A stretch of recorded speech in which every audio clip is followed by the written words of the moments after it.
અંકલેશ્વરના સજોદ ગામની સીમમાંથી ઉકાઈ જમણા કાંઠાની નહેર પસાર થાય છે। આ કેનાલની આસપાસ સજોદના ગામના ખેડૂતોએ શેરડીનું વાવેતર કર્યું છે।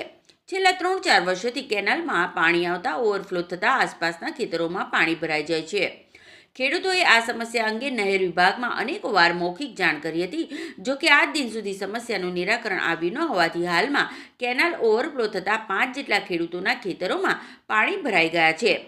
એક તરફ શેરડીનું કટિંગ થવાનું હોય ત્યાં જ પાણી ભરાઈ જવાના કારણે શેરડીનું કટિંગ થઈ શકશે નહીં।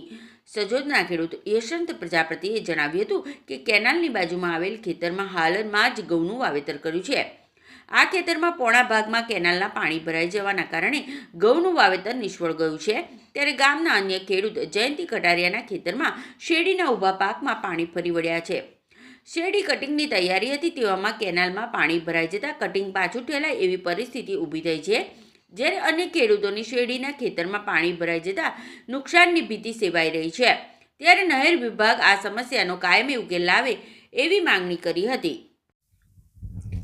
હું જયંતિ કટારિયા સજોદ ગામનો ખેડૂત છું અને મોટી નહેરની બાજુમાં મારું ખેતર આવેલું છે અને નહેર ઉભરાવાથી મારું ખેતર આખું રહી ગયું છે, કટિંગ પણ આવી ગયું છે અને રસ્તા પર બી પાણી છે, તો હવે શેરડી કાઢવાની બી મુશ્કેલ પડે, સુકાય ક્યારે અને અમે શેરડી કાઢીશું ક્યારે। અને જ્યારે પણ શેરડી રોપવાની થાય છે ત્યારે પણ દર વખતે નહેર ઉભરાઈને અમારા ખેતર રહી જાય છે, એના કારણે 1 મહિનો 1.5 મહિનો લેટ થાય છે અને અમે શેરડીનું બરાબર વાવેતર કરી બી નહીં શકતા। અને સિંચાઈ ખાતાવાળાને માલુમ થાય કે આવું 5-6 વર્ષથી થાય છે, તો અમને કંઈ વળતર કે કોઈ લાભ આપવા એવી વિનંતી છે। મારું નામ યશવંતભાઈ નારાયણભાઈ પ્રજાપતિ છે, સજોદ ગામનો રહેવાસી છે। સજોદ ગામની સીમમાં મારો એક આ સર્વે નંબર મોટી નહેરની બાજુમાં આવેલો છે। એમાં હાલમાં જ મેં ઘઉં ઉર્યા હતા। હવે એ ઘઉં ઉર્યા અને પછી પાણી પાયું હજુ તો ખેતરમાં પાણી સુકાયું નહોતું ને આ નહેર ઉભરાવાથી આખા લગભગ પોણા ખેતરમાં પાણી ભરાઈ ગયું છે। હવે એ ઘઉં બિલકુલ ઉગવાના નથી। હવે આ પ્રોબ્લેમ છે તો છેલ્લા 6 વર્ષથી છે।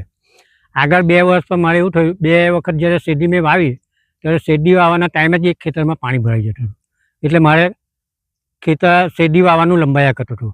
ચાલુ સાલે હું એમાં એક ખેતરમાં શેરડી વાવવાનો હતો તો એક વખતનું પાણી આવ્યું, એટલે આપણે મેં વિચાર કર્યો કે ચાલો હવે બીજી વખત વરાપ થાય પછી એને શેરડી વાવીએ।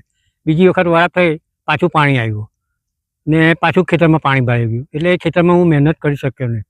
એટલે શેરડીના વાવેતરમાંથી અમે જે હટાવીને ઘઉંના વાવેતર પર અમે આવ્યા। હવે ઘઉં આવ્યા ત્યાર પછી પણ આ જ પોઝિશન છે। આજે ખેતરમાં પોણા ભાગના ખેતરમાં પાણી છે, એટલે હવે ઘઉં ઉગવાની કોઈ શક્યતા નથી।